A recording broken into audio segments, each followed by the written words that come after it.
पड़ोसन, क्या कर रहे हो? छत पे जाके अखबार पढ़ूंगा। बस यही करो। तुम्हें पता भी है कि बहू क्या गुल खिला रही है? उसने नया फेसबुक अकाउंट बना लिया है। रोज 10 फोटो डालती है। हमारे परिवार की तो नाक कटवा देगी ये। और तुमको ये बात कैसे पता चली? अरे पड़ोसन ने बताया।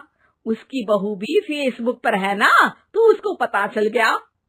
हाँ हाँ, जैसे तुम तो बहुत भोली हो। पड़ोसन रोज सास को उसकी बहू के नाम पर भड़काती थी।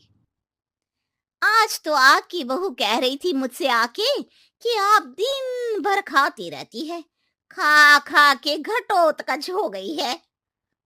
क्या? उसने मुझे घटोत्कच बोला? अरे वो खुद ना कटी सुपर्णखा है। आप कह रही हो तो सही होगा, लेकिन आप उसको बताना मत कि मैं ये सारी खबरें आपको देती हूँ। शाम को जब बहू पड़ोसन के पास जाती है, आज तो तेरी सास तुझे सुपर्णखा कह रही थी, कल ताड़का भी कह देगी। पता नहीं इतनी अच्छी बहू मिली है, फिर भी वो तुझे राक्षसनी क्यों समझती है? आप कितनी अच्छी हैं। आप मेरी सास की हर बात मुझे बता देती हो, वरना मुझे पता ही नहीं चलता कि वो मेरी पीठ के पीछे इतनी बुरी बात करती है। चालाक पड़ोसन रोज ही दोनों सास बहू के सामने उन दोनों की ही बुराई करती और चुगली करके बातें बता देती, ताकि दोनों में हमेशा लड़ाई होती रहे। आपने तो बस छत पे बैठ के अखबार पढ़ना है और चाय के घूंट पीना है। बहू की वजह से मुझे तो जहर के घूंट पीने पड़ रहे हैं। कल वो मुझे मोटी घटोत्कच बोल रही थी। तो तुम भी तो उसको नाक कटी सुपर्णखा बोल देती ना। हाँ हाँ, वही बोल दिया मैंने उसे। आप मुझे कितना समझते हो। बहुत अच्छे से। अब मुझे वो ये बात पड़ोसन ने बताई ना, वही तो है आपकी शुभ चिंतक। पर मैं इस बहू को ना सबक सिखा के ही रहूंगी। जरूर सिखाना चाहिए, पर आज तुम मेरे साथ शाम को छत पे बैठना, एक तरकीब बताऊंगा। बिल्कुल बिल्कुल, कितना ध्यान रखते हो जी आप मेरा। मैं ना सब ध्यान रखता हूँ। शाम को जब सास और ससुर छत पर बैठे होते हैं कि यहाँ खड़ी हो जाओ, यहाँ से ना तुमको पता चल जाएगा कि बहू की अगली चाल क्या है। अच्छा, कैसे? सवाल मत पूछो, जैसा कह रहा हूं वैसा करो। थोड़ी देर में ही छत पे बहू की आवाज आने लगती है। मेरी सास लायक ही नहीं है। मुझे पता होता तो सास बहू की भी कुंडली मिलवा लेती पहले ही। तेरी सास तो मुझे भी पसंद नहीं है। मेरे पास जब भी आती है तेरी बुराई करती रहती है। कभी सुपर्णखा कहती है, कभी हिडिंबा कह के कामचोर भी बोलती है, अरे कभी कभी तो चुगलखोर भी बोल देती है। काश आप जैसी होती मेरी सास। ऊपर छत पे पड़ोसन और बहू की आवाज सुन के सास के होश उड़ जाते हैं। समझी? जी समझी।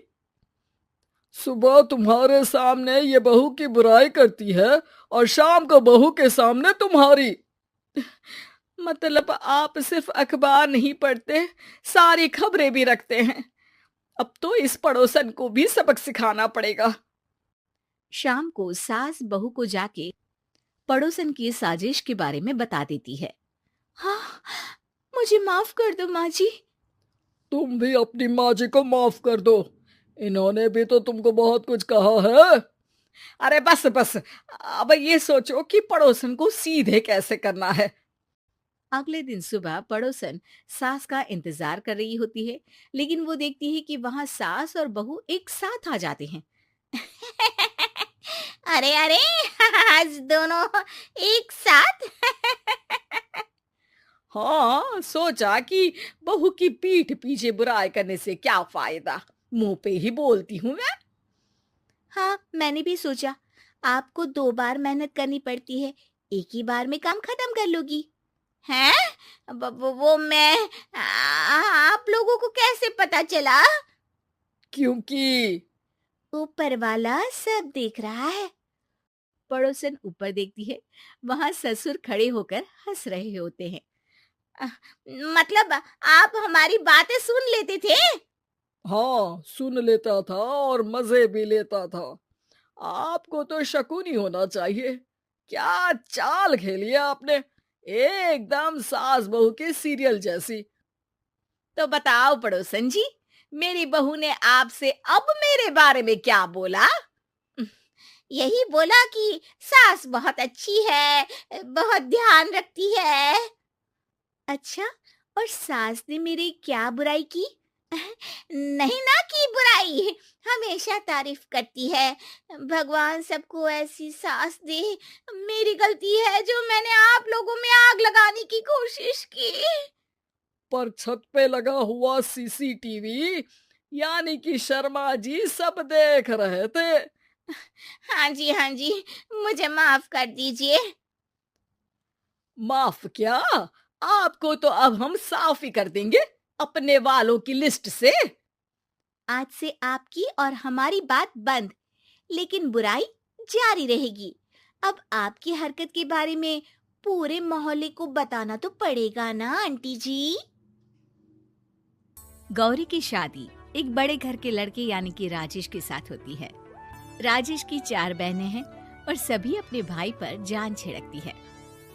अरे पापा, ये राजेश के लिए कैसी छोटी सी हिट की लड़की ब्याह लाए आप? हम लोगों का भाई तो राजकुमार है, उसके लिए तो कोई राजकुमारी होनी चाहिए थी। गौरी को ननद की बात बुरी लगती है और वो रोने लगती है। अरे क्यों गला फाड़ रही है? क्या गलत बोल दिया मेरी बेटी ने? एकलौता बेटा है हमारा, समझी? वो तो तेरे ससुर हाँ कराए थे, वरना मैं तो ना करवाती तेरी शादी अपने हीरे जैसे बेटे से। ननदे सास को भरती और सास गौरी से लड़ती। ये क्या है? तुम्हारी बहनें और माँ आए दिन मुझे खरी खोटी सुनाती रहती है। क्यों नहीं बोलते उन लोगों को कुछ? अरे क्या बोलूं, अब उन लोगों का इकलौता भाई और बेटा होना, तो वो लोग थोड़े इमोशनल है मुझे लेकर, समझा करो ना। और कौन सा वो लोग रोज आते हैं ससुराल से। माना एक साथ नहीं आती, लेकिन रोज कोई ना कोई तो खड़ा ही रहता है ना। खैर, जैसे तैसे कुछ साल गुजरते हैं। गौरी एक प्यारे से बेटी की माँ बनती है। सुनिए, हर बात पर ससुर जी से पैसा मांगना ठीक नहीं लगता। आप कोई काम क्यों नहीं करते हैं? काम तो मैंने कभी किया ही नहीं गौरी, पापा के पास इतना पैसा है कि मुझे जरूरत ही नहीं पड़ी। लेकिन कहते हैं ना, हर दिन एक सा नहीं होता। गौरी के ससुर की मृत्यु हो जाती है और घर में गरीबी छा जाती है। गौरी ननद को फोन करती है। दीदी, अब जीजा जी को बोलकर इन्हें कहीं नौकरी दिलवा दो ना, घर चलाना मुश्किल हो रहा है। माँ जी की भी तबीयत खराब रहती है, दवाई का खर्चा और मुन्ने की पढ़ाई का खर्चा काफी है, कुछ मदद मिल जाएगी दीदी। देखो गौरी, तुम तो जानती हो मेरे खुद के 3 बच्चे हैं, तो ये मत सोचना कि बात घुमा कर बोलोगी तो मैं कुछ मदद कर दूंगी। अब पति तुम्हारा है, सास तुम्हारी है, तो करना तो तुमको ही है ना, हम भी तो निभा रहे हैं। खैर, बोल दूंगी इनको। गौरी समझ जाती है। वो दूसरी ननद को फोन करती है, लेकिन वहाँ से भी उसे कुछ ऐसा ही जवाब मिलता है। अरे भाभी, हमारा भाई कैसे काम करेगा? वो तो राजकुमार है, बस आप जरा माँ का ख्याल रखो, उन्हें कोई तकलीफ मत होने देना, बाकी करते हैं बात आराम से। गौरी के सामने संकट आ जाता है कि वो कैसे अपना परिवार चलाए। ना पति काम करना चाहता है और ना ननदे मदद। फिर एक रोज गौरी की सहेली कहती है, गौरी, मैं ना एक फैक्ट्री में काम करती हूँ, तुम्हारी परेशानी समझ सकती हूँ, क्यों नहीं तुम भी मेरे साथ वहाँ काम करती? अरे लेकिन मुन्ना तो छोटा है ना। तो क्या हुआ, तेरी सास और पति तो घर पर ही हैं, वो लोग संभाल लेंगे, तू चल मेरे साथ। गौरी ने अब काम करना शुरू कर दिया था, लेकिन उसका सपना अपने बेटे को अच्छी शिक्षा देने का था। गौरी अपने भाई से कहती है, भाई, आपके बच्चे जिस स्कूल में पढ़ते हैं उस पर मेरे गौरव का भी एडमिशन हो सकता है क्या? अरे कैसे बात कर रही है गौरी, जितना तू कमाती है उतने में तो तेरा घर भी नहीं चलता। तू कहाँ इतने महंगे स्कूल का सपना देख रही है? लेकिन गौरी भी ठान लेती है कि वो किसी न किसी तरह अपने बच्चे को अच्छे स्कूल में पढ़ाएगी। माँ जी, ये मेरे गहने हैं, मैं बेच रही हूँ। गौरव का कल एडमिशन है।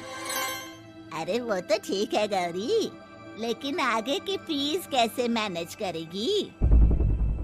और ज्यादा मेहनत कर लूंगी माँ। गौरव कुछ बन गया तो हम लोगों के सारे दुख दर्द दूर कर देगा। गौरी, हम लोगों ने तुझे गलत समझा, लेकिन तू ही थी जो ये घर लेकर चल रही है, वरना कब की अलग हो जाती। गौरी सास की ओर मुस्कुराकर देखती है। आप भी तो मेरा साथ दे रही है ना। अरे कभी खाने में अंडा या मुर्गा भी खिला दिया करो, क्या रोज रोज पत्ता खिलाती रहती हो। अरे शर्म तो आती नहीं, सारा दिन बहू काम करके पैसे लाती है, खुद तो कुछ करता नहीं, ऊपर से मुर्गा खाना है इसको। गौरी अपना घर चलाने के लिए तो पर्याप्त पैसे कमा लेती है, लेकिन बेटे के महंगे स्कूल, कोचिंग और उसकी डिमांड पूरी करने के लिए उसे लोगों से पैसे उधार लेने पड़ते। माँ, मुझे जूडो कराटे की ड्रेस चाहिए, मैं घर के कपड़ों में क्लास नहीं अटेंड करूँगा। और क्या, बिल्कुल, घर की भी कोई ड्रेस होती है क्या? मैं कल ही ला दूंगी। हाँ बच्चा, तू बस मन लगाकर पढ़ाई किया कर। उसके जाने के बाद कहाँ से लाएगी पैसे ड्रेस के? माँ, वो पास वाली चाची से कुछ पैसे उधार लूंगी। अरे सभी से तो उधार ले चुकी है तू, कर्जा इतना चढ़ा लिया है कि पूरा जीवन भी कमाएगी तो उतार नहीं पाएगी। अरे माँ जी, गौरव कुछ बन जाए तो मुझे कमाने की क्या जरूरत, फिर तो मैं बस रानी बनकर राज करूंगी। एक दिन गौरव कहता है, माँ, मेरी नौकरी लग गई है, वो भी अच्छे पैसों में। अब हम लोगों के बुरे और दुख के दिन जल्दी खत्म हो जाएंगे। गौरी की खुशी का ठिकाना नहीं होता। वो सास की फोटो के सामने हाथ जोड़ती है कि उसका पति उसे कहता है, देखा गौरी, तेरी तपस्या खत्म हुई। इतने सालों से जो तू फैक्ट्री में नौकरी कर रही है, अब तू आराम कर सकती है। अरे नहीं नहीं, अभी तो नौकरी लगी है, कुछ दिन कुछ पैसे कमा तो लेने दो। कुछ महीनों बाद गौरी की ननद गौरव के लिए रिश्ता लेकर आती है। अरे भाभी, वो मैं ना रिश्ता लेकर आई थी गौरव के लिए, सुना अच्छा कमा रहा है, क्यों? देखा मेरी बहन कितनी अच्छी है, कितना सोचती है हम लोगों के लिए। गौरी कुछ नहीं कहती, लेकिन उसका मन नहीं होता है कि वो बेटी की शादी इतनी जल्दी कर दे। हाँ वो तो ठीक है, लेकिन अभी कुछ कर्जा है जिसे उतारना है। तो क्या हो गया, शादी के बाद भी उतार लेगा, कम से कम एक लड़की आ जाएगी तो आराम रहेगा। गौरी लोगों के प्रेशर में आकर बेटे की शादी कर देती है और शादी के बाद एक दिन जब अपनी फैक्ट्री में जाती है, मैनेजर साहब, कैसे इस फैक्ट्री में 22 साल काम कर लिया पता ही नहीं चला। अब तो बेटा सेटल हो चुका है, नौकरी की जरूरत नहीं है, लेकिन आप सभी का शुक्रिया। गौरी बहन, बहुत मेहनत की तुमने जीवन में, अब भगवान कोई मुश्किल ना दे। गौरी घर आती है, लेकिन दरवाजे के बाहर से ही उसे बहू और बेटे की आवाज सुनाई देती है। क्या है, तुम्हारी माँ ने तो सोचा भी नहीं कि जो कर्जा वो ले रही है खुद की अय्याशी के लिए, वो हम लोग क्यों भरे? उनका कर्जा है वो देखे। हाँ लेकिन क्या करूँ, माँ को छोड़कर रह भी तो नहीं सकता ना। अरे रह नहीं सकती तो क्या करोगी, पूरी जिंदगी उनका कर्जा चुकाते रहोगे? कल को हमारी भी फैमिली बढ़ेगी, कैसे मैनेज करेंगे? मैं नहीं जानती, साफ साफ बोल दो पैसे नहीं है फालतू के, जिसका कर्जा है वही निपटाए। गौरी बेटे बहू की बात सुनकर स्तब्ध रह जाती है और अंदर न आकर वहाँ से सीधे फैक्ट्री जाती है। मैनेजर साहब, मैं सोच रही थी कि इतनी जल्दी नौकरी नहीं छोड़नी चाहिए, जब तक हिम्मत है तो कर लेते हैं, वो मेरा इस्तीफा ना वापस कर दीजिए। ये बोलकर गौरी की आंख लाल हो जाती है। मैनेजर समझ जाता है कि गौरी की उम्मीद टूट चुकी है। वो उसके हाथ में इस्तीफा रखकर कहता है, कर्जा माँ का है तो माँ ही चुकाएगी, माँ का कर्जा आज तक क्या कोई चुका पाया?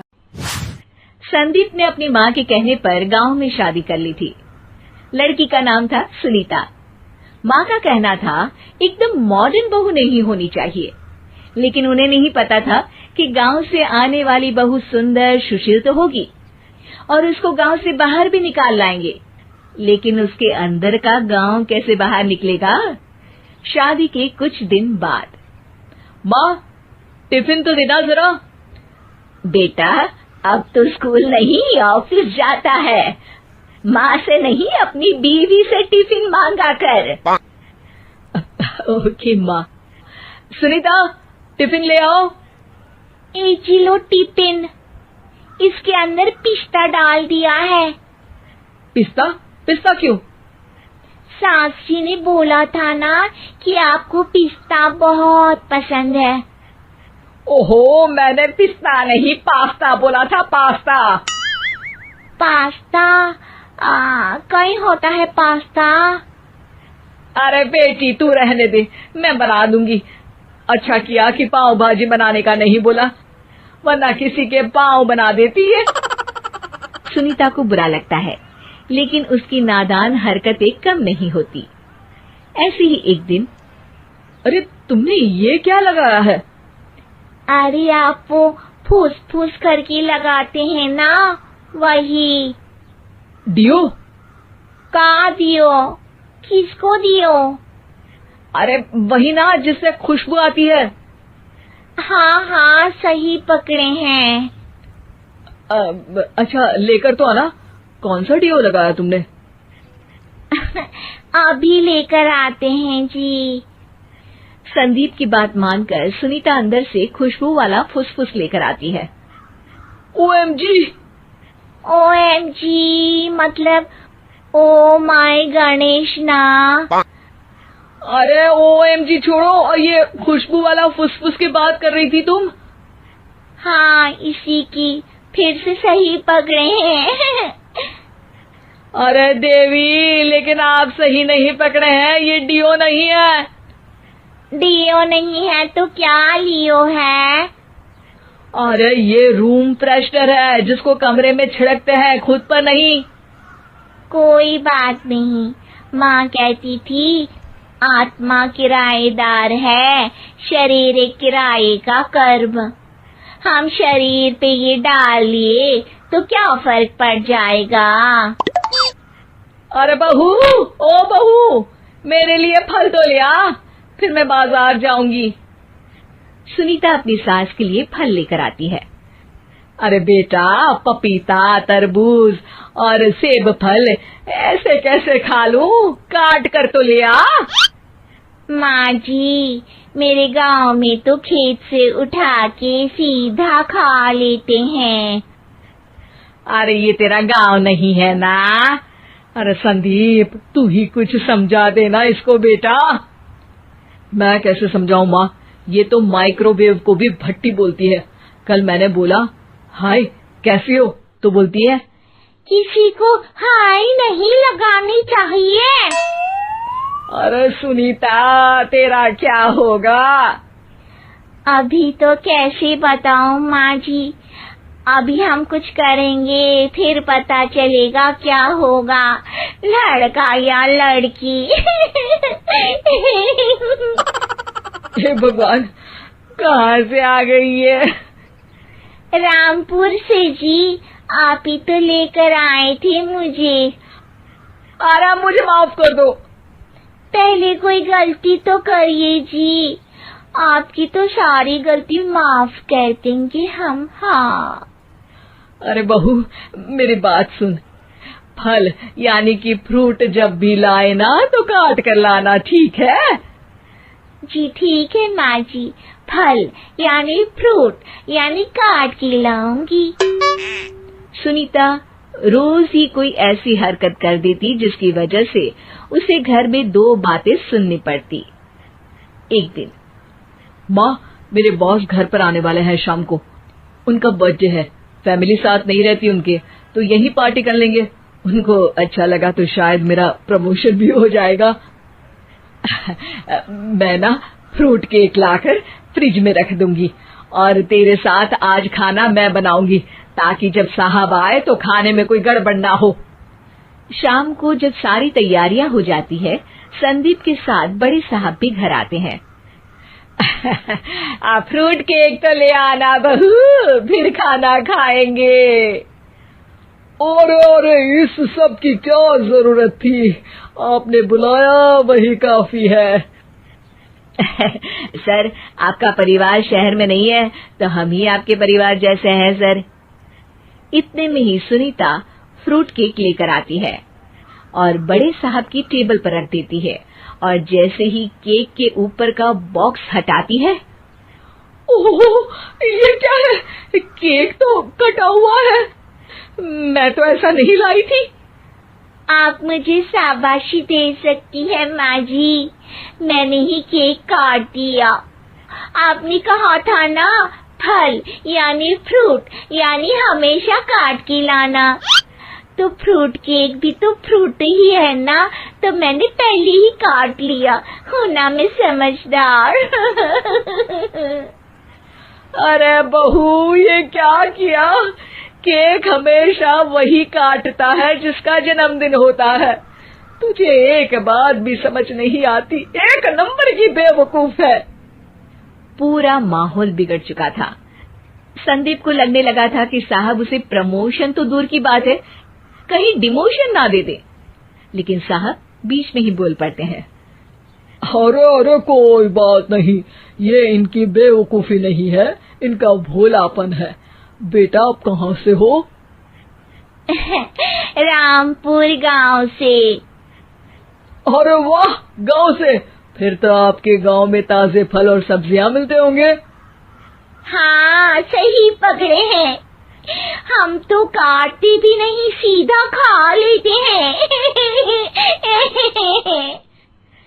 मैं ना एक बार तुम्हारे गांव घूमने जरूर चलूंगा। क्यों संदीप, ले चलोगे ना? मुझे गांव घूमना बहुत पसंद है।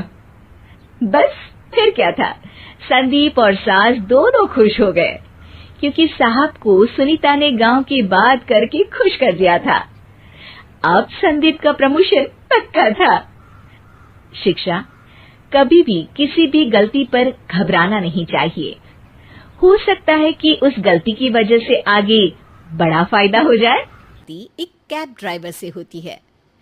उसके 2 बच्चे और सास बड़े ही प्यार से जिंदगी चल रही होती है कि एक दिन, राशि, मैं काम पर जा रहा हूँ। किसी चीज की जरूरत हो तो फोन कर देना, शाम को लेते हुए आऊंगा। हाँ हाँ जा, और कभी माँ से भी पूछ लिया कर कि कोई जरूरत है कि नहीं।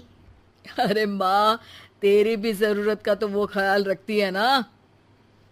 पति काम पर चला जाता है, तभी राशि की ननद आ जाती है। अरे वाह नीतू, तू कब आई? और नंदोई जी कहाँ हैं? भाभी वो तो नहीं आए, लेकिन मैं आ गई कुछ दिनों के लिए। जरा मायकी का सुख भी तो ले लूं। अरे हाँ हाँ बैठ, मैं चाय लेकर आती हूँ। भाभी आप सबका कितना ख्याल रखती हैं, सबको आपके जैसे ही भाभी मिले। राशि मुस्कुराकर वहां से चली जाती है। वो किचन से पति को फोन करती है। पति, जो उस वक्त कैब चला रहा होता है, फोन उठाता है। क्या बात है राशि? अगर कुछ जरूरी नहीं तो बाद में बात करें, मैं कैब चला रहा हूँ। अरे वो नीतू आई है, तो शाम को आते वक्त कल्लू हलवाई के समोसे ले आना। शादी से पहले उसे बड़े पसंद थे ना। ओ ठीक है ठीक है। वो राशि से बात कर ही रहा होता है कि सामने एक खंभे से उसकी कार टकरा जाती है। वो बेहोश हो जाता है। ओहो, पता नहीं क्यों बिना कुछ बोले ही फोन काट दिया। थोड़ी ही देर में कुछ लोग राशि के पति को लेकर घर आते हैं। उसका एक्सीडेंट हुआ होता है और पैर पर चोट लगी होती है। मैडम, इनका एक्सीडेंट हुआ है, डॉक्टर ने 6 महीने बेड रेस्ट को बोला है। राशि रोने लगती है। सभी घर वाले पति के सामने आ जाते हैं। अरे गलती मेरी थी, मुझे ड्राइव करते वक्त फोन नहीं लेना चाहिए था। नहीं जी, मैंने ही तो आपको फोन किया था, गलती मेरी थी। जो होना होता है वो तो होता ही है भाभी, अब पछताने से क्या होगा। अरे लेकिन अब घर कैसे चलेगा? मैं अकेला कमाने वाला था, किसी तरह तो घर चला रहा था। रोज की कमाई रुक जाएगी तो बच्चे कैसे पलेंगे? मैं कुछ मदद कर दूंगी भैया, इनसे भी बात कर लेती हूँ। अरे नहीं नहीं, तू बेटी है इस घर की, तुझसे पैसे लेना अच्छा नहीं लगेगा हमें। तो क्या करेंगे, भूखे तो नहीं मरेंगे ना, तो औरत होकर कर क्या सकती है, और मेरी भी उम्र हो चुकी है। वैसे आप लोगों को एक बात बोलूं, अगर बुरी ना लगे तो? हाँ हाँ, बोलो ना। भाभी, आप तो इतनी अच्छी ड्राइव कर लेती हो, कैब क्यों नहीं चलाती? भैया की कैब को कुछ दिनों तक आप ही चला लो। अरे नहीं नहीं, इससे अच्छा तो हम लोग भूखे ही मर जाए। नीतू को माँ की बात पर गुस्सा आ जाता है। माँ तुम चुप रहो, करना तो कुछ है नहीं, बस बैठ कर दुनियादारी देखो। समाज नहीं आएगा तुम्हारे बच्चों को खाना खिलाने। राशि को थोड़ी हिचक होती है, लेकिन नीतू की बातों से उसे हौसला मिलता है। अगले दिन सारी फॉर्मेलिटी के बाद राशि तैयार हो जाती है कैब चलाने के लिए। पति भी राशि को कैब ड्राइवर के कपड़ों में देखकर खुश होता है। राशि घर से बाहर निकलती है कि पड़ोसन बोल पड़ती है। अरे देखो देखो, कैसे पैंट शर्ट कस के निकली है कैब चलाने। हाँ भाई, कोई औरत को कैब चलाते देखा है कभी? लोगों की बातों की परवाह ना करते राशि कैब लेकर निकल जाती है और शाम को घर वापस आती है। माँ जी, आज की कमाई। अरे बहू, ये पैसे नहीं आते तो घर की तरकारी भाजी कैसे होती, और बच्चों की फीस भी। माँ जी, सच कहूँ, लोग भी बहुत अच्छे मिलते हैं। देखते हैं कि जब लेडीज है तो सपोर्ट करते हैं। आज तो एक मीडिया वाले ने मेरा इंटरव्यू भी ले लिया। मैंने तो कह दिया, जब औरतें रॉकेट चलाकर चांद पर जा सकती है तो मैं कैब क्यों नहीं चला सकती। जीती रहे बहू, भगवान हर घर में तेरे जैसी बहू दे, जो घर की जिम्मेदारियों के साथ बाहर का बीड़ा भी उठाने योग्य हो।